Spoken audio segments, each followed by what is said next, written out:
A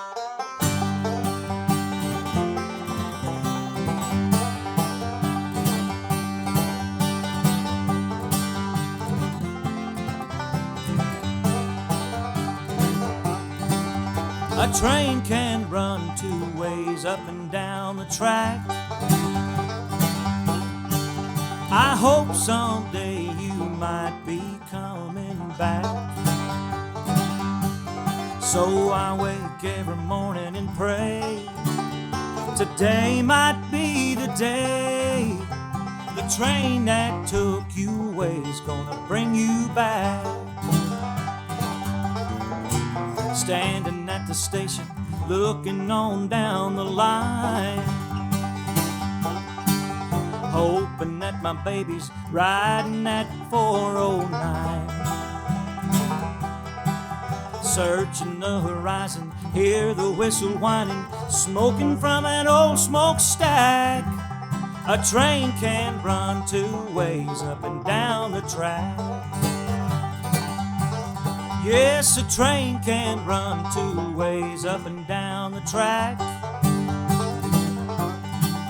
I hope someday you might be coming back.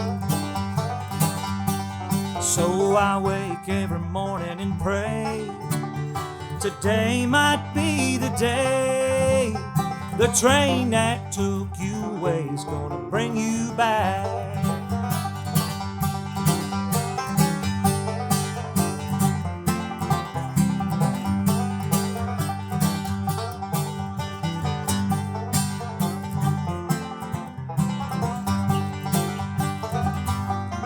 Now the train is in the station.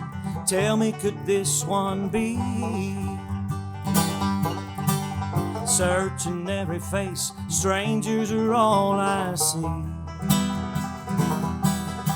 There's another train tomorrow, now I'll be here to follow. Ain't nothing gonna hold me back, 'cause a train can run two ways up and down the track. Yes, a train can run two ways up and down the track. I hope someday you might be coming back. So I wake every morning and pray today might be the day. The train that took you away is gonna bring you back. Yes, I wake every morning and pray today might be the day that the train that took you away is gonna bring you back.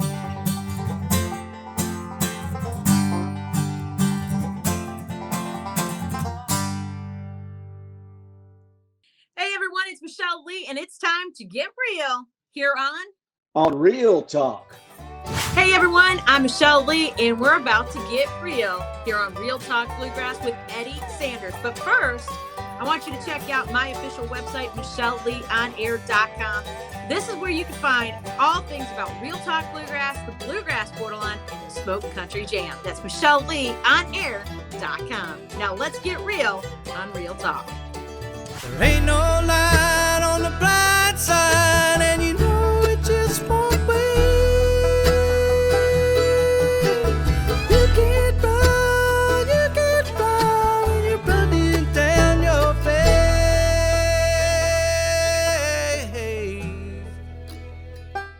Hey everyone, it's Michelle Lee, and it's time to get real here on Real Talk Bluegrass with singer-songwriter, guitarist Eddie Sanders. Welcome, Eddie. How are you today? Hey, I'm great, Michelle. It's great to be with you. Good to see you. Likewise. I know we had a chance to talk not too long ago about this amazing, great new album that you have out with EMG, that kind of lonesome and everything. But, you know, as we get a chance to virtually get a chance to see you and visit with you, let's kind of go back to your roots of great bluegrass and country music and your hometown there in Oklahoma. Tell us a little bit about your upbringing. My upbringing here in McAllister, Oklahoma, we're in the southeastern part of Oklahoma. My family started a bluegrass festival back in the 70s, the Sanders Family Bluegrass Festival. So I started playing music about the time we started that festival. I was probably around 12 years old. And we ran that festival for 30 something years. At one time, I don't know if this is true. At one time, they always said we were the biggest bluegrass festival west of the Mississippi. So we had a very successful run of years that we had everybody that you can imagine that was in bluegrass that came and appeared here. So we had some great times. Oh, I bet. And I know you're excited. This year, you're bringing back a festival as well, right, to the area? Yes, up a few miles in Eufaula, Oklahoma, on the Eufaula Lake at the Extreme RV Park. Myself and a gentleman there, a couple of guys, they asked me to help promote a festival there. We're having what we're going to call the Extreme Bluegrass Music Festival. Be the first annual. We're looking forward to it. I'm excited to be back in the festival promotion business. I bet. I mean, a great legacy. Like you said, your family's been doing it over 30 years plus, and now to be able to have your own and keep the music alive out there in McAlester and in Oklahoma alone is a great feeling to have, and especially since your career has spanned so many years, and you have been influenced by so many amazing, great artists, and as a songwriter. You've been influenced by Merle Haggard, Gene Watson, just to name a few. Did you ever get a chance to meet them and get any advice from them? If so, I never did. I would have loved to have been able to have met Merle Haggard. I did meet Gene one time. We had just a short visit. Yeah, those were two of my vocal heroes, if you should say. Merle Haggard to me is just the greatest. I'll tell this little quick story. Merle Haggard's probably the reason that we are even in the music business. When Merle recorded his Okie from Muskogee live in Muskogee, Oklahoma, I don't even know. I was probably 5 years old or something. We were at that recording live. My dad and my mother and a friend of ours went to that. I can remember as a kid, and from that moment on, I've been hooked on good country music and now bluegrass. what was your very first song, if you remember, that you wrote? I mean, whether it was published or not. It is a song called "You Think You Got Me." You Do you think you remember? got me? And can you share a little bit of it? Do you remember it? Yeah, I can remember it. We done this show back years ago as a bluegrass band. Jim Ed Brown. What was the show that he had on TV? The Star Search type show. Okay, yeah. Whatever it was, we went on that show and sang this song. It's "You Think You Got Me right where you want me. You think I don't know that you're doing me wrong. You say I love you, girl, you must be blind, 'cause I've been doing you wrong like you've done me all the time." Oh, okay. Now where can we get it? Yeah, well, I don't know where you can get that. One's actually on an old Signal Mountain bluegrass record. And I've been talking to Adam at EMG. We need to get that thing put back out so Yeah, people can hear some of our old songs. I love it. You have to tell me the background story to you and Glenn Duncan coming up with "You Ain't Dead Yet." I ain't dead yet. That came to my mind. I was driving down the road and I was thinking about, always, I do a lot of driving from Oklahoma out to Nashville. I was driving and I was thinking, I was singing this song in my head, dig a hole in the meadow, dig a hole in the cold, cold ground. That old song, like, man, nobody writes a good song about. I always thought that's a bluegrass standard. It's great, and it's just about digging a hole. And I thought, need to write a good song about that this weekend with Glenn when we get out there. And I thought, well, what if we just did it backwards? And I thought, cover up that hole. And then cover up that hole. I had the course wrote when I got to Nashville, and then when me and Glenn started, of course, Glenn is a great comedy guy. We had so much fun when we wrote that song. We laughed. My jaws were hurting from smiling that we laughed. We had so much. We could have probably wrote 10 more verses to that song, but we cut it down to that, what's on the recording. I guess you could go with the saga. You could create another song with some more of those Yeah. flicks from that, right? Yeah. Yeah. But we had a great time writing that. But I ain't dead yet. The story of about a man. I picture he's he might be getting on up in his age, losing his hair, turning gray, and maybe his wife is ready to cash the insurance plan in on him a little too soon. A little too soon. But and of course, That Kind of Lonesome is the new album, and another one, and it's become a fan favorite. Listeners of the Bluegrass Borderline is "Life in the Country" is another one, and I know these aren't singles. I mean, they're singles on the album. They're not singles that are yet to radio. That's another one that you and Glenn wrote as well. Yeah, we might have wrote that the same day. That's another one that I had started a course on. I always wanted to write a song which describes a little bit about my house where I was raised as a kid. Actually, right there it starts off on the west bank of Cold Creek, which is right where my parents' house is at. And our festival that we had for 30 years was across the creek on the east bank of Cold Creek. So that's where that song starts. It describes a little bit of where I grew up, but mainly it talks about an older time back for times before I was even around, and how stories I heard my grandpa and my dad talk about the way life might have been. Uh-huh. But Life in the Country, it's one of my favorites on the album. Yeah, mine too. Mine too. And of course, speaking of your parents, what is one of the most memorable lessons that you learned from your parents as you got into, performing and then officially getting into songwriting? Well, performing wise, my dad, he performed with us and traveled with us with the band Signal Mountain for years. We traveled and we played a lot, and he was there with us. My dad, per se, he plays the dobro, let's say, but he's really not a dobro player. He was more the comedian and the MC for the show. But one thing, he would help us sing. We done gospel quartet numbers.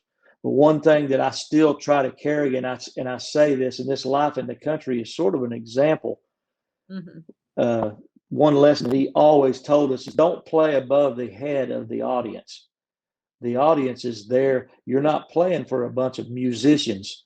You're playing for the crowd of the people that bought a ticket. So we sometimes like to do songs that maybe were, above the heads of what people wanted. People just want to hear a good old song. So that's a lesson that I tried to remember on this album, and maybe not get too far out. Let's do some old bluegrass stuff that people can have a good time listening to. That's a big lesson I learned from my dad and try to stick with today. When you think about those happy moments and things like that, of course, you got to have something favorite, something that is your most favorite thing about yourself that you have, kind of continue to instill in what you do in creating the music that you write and perform. Is there something particular you could share with us? Well, I'll share with you something that is, because it's near to my heart right now. On my last gospel album, I wrote a song called "Let the Angels Wait," and that song's been getting played quite a bit on different radio stations. But I've had more than one person reach out to me and talk about how that song has touched them. And about 2 weeks ago, someone reached out to me and told me the story about how that song helped them with their grandmother passing away, and she was actually there when they heard the song. That right there was a big moment for me as an artist, as a songwriter, because it let me know, hey, they were thanking me for writing the song. And I've actually had that happen about 5 times on that one song, and that's a gratification that I really appreciate those people. And I told them, God gave me the words for that, and I was glad that maybe the words helped them with their grandmother passing. Had another one where a young girl in Canada had a bad car wreck, and they were going to have to take her off life support. And then that song came on the radio while they were driving to the hospital. And so those are touching moments for me. What is something that comes to you? Is it the hook that usually comes to you, or the melody? What happens when you start creating new music? It's sort of a combination. It's weird to say. I've been asked that question before. I don't know how to describe it. It's just a riff on a guitar. It's a beat in your head, or it's like the the song that we talked about, I Ain't Dead Yet. It's like Cover Up That Hole.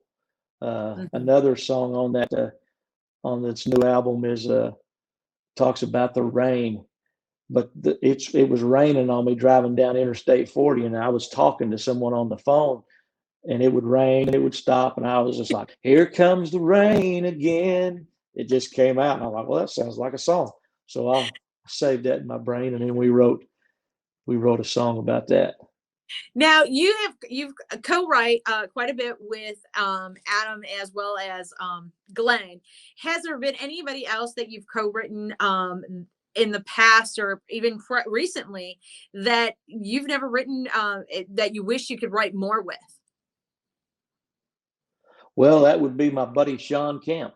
Me and Sean get together when we can, when I'm free and when he's in town and we're free. But we always have a good time remembering and going over old stories. But we always seem to write a good song when the two of us get together, and we need to do it more often. So yeah. Well, I mean, I always look forward to hearing the new stuff, what you got lined up, and because you've written numerous songs of your career. And can you? Is there one that really stands out the most that you're very proud of? I mean, obviously, you're proud of every single song you write because, well, they're amazing, great songs. But sometimes you always have one baby that is, a little more dear to heart when it comes to songs. Yeah, the song that comes to mind when you say that, like I say, you could have a story about each song because they're all, to me, each song you write is sort of like one of my children. There, you love Mhm. each one of them. When you wrote it, it becomes yours. But probably one of the most fan favorite songs that I do out performing, and I guess people comment about it, is the song I wrote, Red, White, and Blue. Mhm. Uh, Mhm. I wrote that song, years and years ago.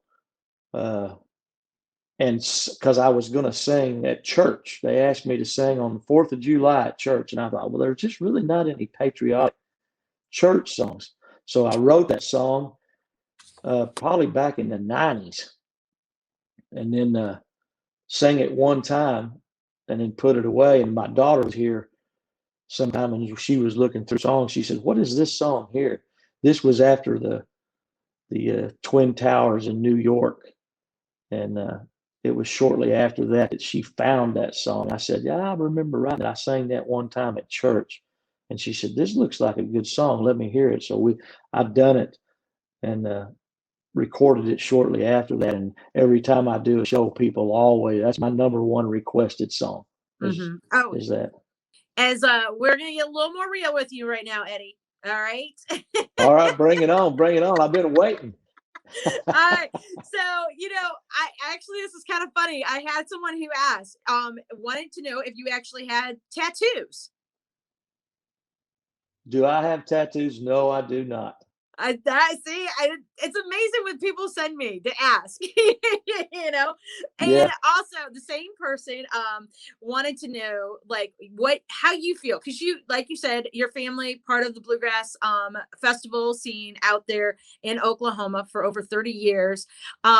You've seen the performances of Bill Monroe, the Osborne brothers, and of course getting ready to do your new festival coming up, and with today's bluegrass artists. How do you feel how music has changed? Bluegrass in generally has changed from, the Hall of Famers to the beginning of bluegrass to where it is now. Well, bluegrass has changed to a degree. What you get is these younger kids nowadays, and these young players are so good. They are so great that technology allows them to learn at such a faster pace than we did like when I was a kid. That's why I'm not much of a player. I can't play as well. I can't keep up with these young kids. But man, it is so great to see. But you still have the great legends, the Larry Sparks, the Del McCurry, still out performing, still making that great traditional music. I'll tell you a funny story. I don't even know why I was thinking about this morning to show you how far that you come. When we started our festival, like I said, I was probably 12 or 13 years old, and right when we started, my dad was always pushing me to to sing. So we went to Nashville. if you know who Joe Stewart is, one of the great bluegrass boys, played. He's the only one I know of that played every instrument with Bill Monroe. But Joe Stewart was a good friend of ours. He wanted me to come to Nashville and record. So I went out there. We had Joe Stewart, Kenny Baker, Josh Graves, all playing on an album. When I was 13, I didn't even know enough songs to make an album. So it was funny to me that here I am, and I didn't even know. Now I go back and I look, and I'm like, those guys are legends, and I was with them recording when I was 13. Had no business being in the room with them, but yet there I was making an album. But the funniest thing to me is we got down. They said, "You need one more song. One more song. What do you want to do?" And I'm like, I don't know. I don't know any more songs." I said, "Let's do an instrumental because y'all are so great of players, you know." And I said, "Do Foggy Mountain Breakdown." Of course, the story, you know, Foggy Mountain Breakdown with Kenny Baker playing the fiddle versus Earl Scruggs. I think back now and I thought, how dumb was that? But Kenny Baker himself turned around and he said, "If the boy wants Foggy Mountain Breakdown, let's give him Foggy Mountain Breakdown." And they kicked into it and recorded it. It's on an old album I put out called 3 Days in Nashville.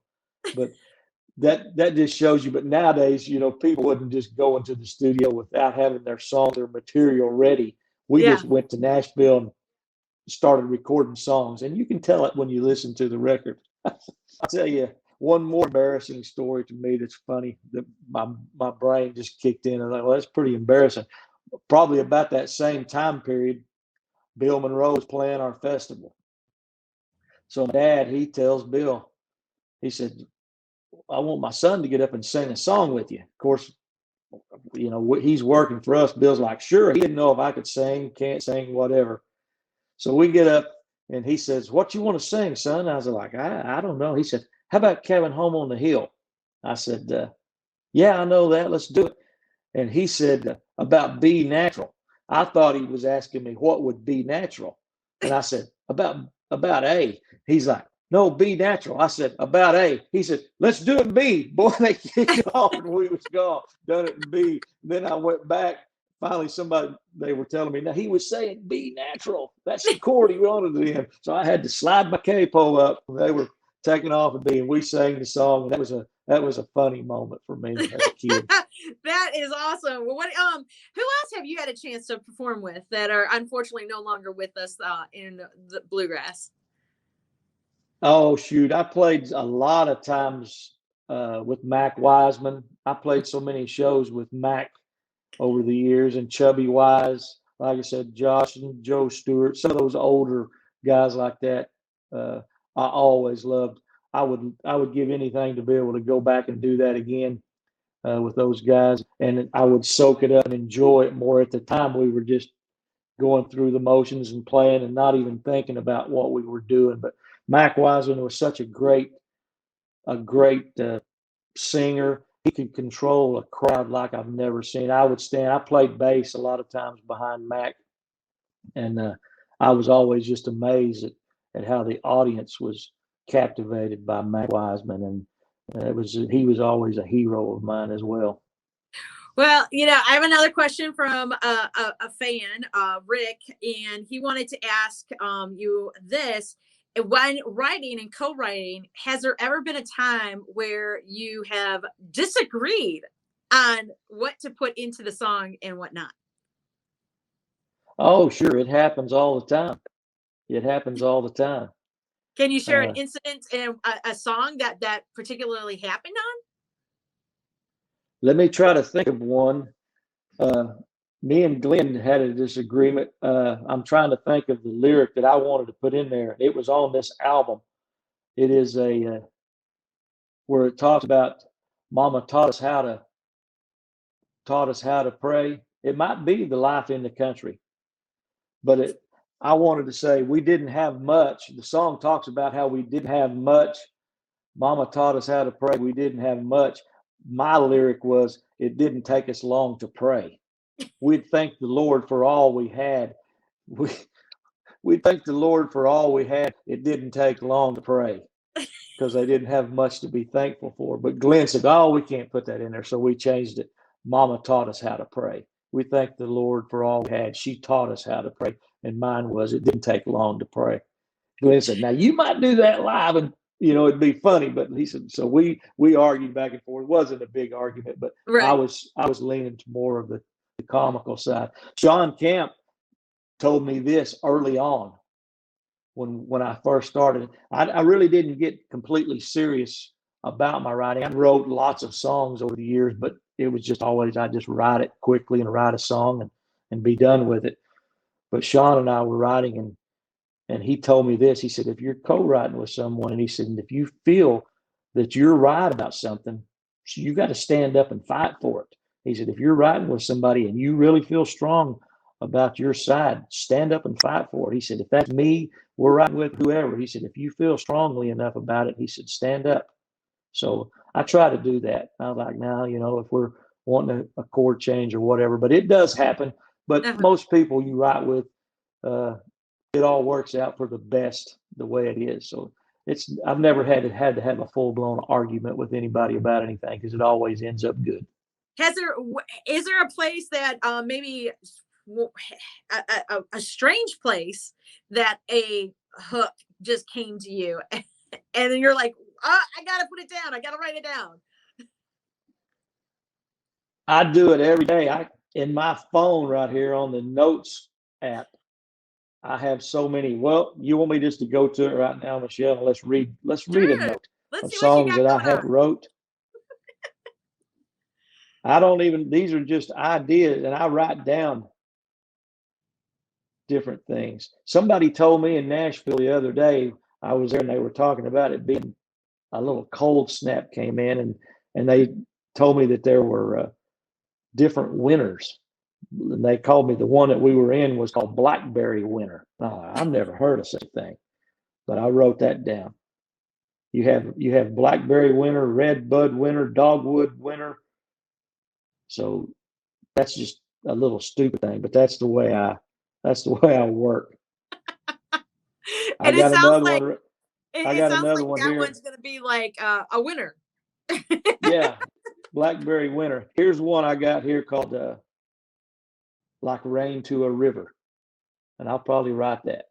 Oh, yeah. Some girl or some lover or whatever, you're like rain to a river to me. You fill me up or something. That's the idea.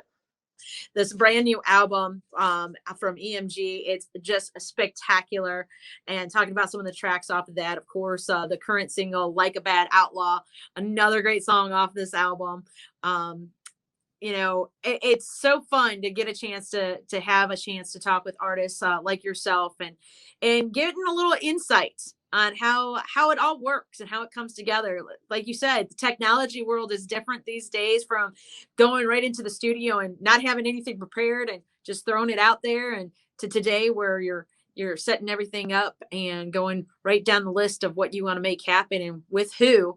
And I appreciate you being here with us on Real Talk Bluegrass. Oh, I've had a great time. It's been my pleasure. For the person who asked about the tattoo question on there, you put out a single called A Bad Outlaw. You would think I should have tattoos, but I haven't. That's exactly why they asked the question. Yeah, my son, now if he ever watches this, he makes up for it. He's a tattoo specialist is what I say. My son is named Colt Sanders. He's got more than one. He's got the sleeve action. He's trying to tell me I need to get me one here on my neck, maybe sort of one of those little that peek out. I don't know. Tell him to get a bow tie. Yeah. Keep it all dressed but up. I like the tattoos. But Eddie, again, it's such a great treat to visit with you. I want to make sure people visit your social media pages, highly active on there, keeping everybody up to date what's going on in the Eddie Sanders camp, and also your website. I know you got some shows on the books, but again, remind folks about the wonderful festival right there in Oklahoma that's coming up. Yeah, it's coming up September 24th and 25th in Eufaula, Oklahoma. Extreme Bluegrass Music Festival. Bobby Osborne, Appalachian Roadshow, Russell Moore, Third Time Out, myself, Alicia Nugent, Fast Track, the Bonham Brothers, several of it. It's going to be a great. first year for us. We're looking forward to it. My idea for Extreme Bluegrass Music Festival is I want to have extremes, because what we talked about earlier, what bluegrass has grown into, we never really touched to it, is I love the extremes that we have in bluegrass. I think all of it is part of the music. As all people, you have extremes of different people. That's what I want this festival to be. I want to have extreme traditional music on the same bill as I want to have some new stuff that people can hear, from a Billy Strings to a Joe Hott. Yeah. That's what I'm looking for with this festival.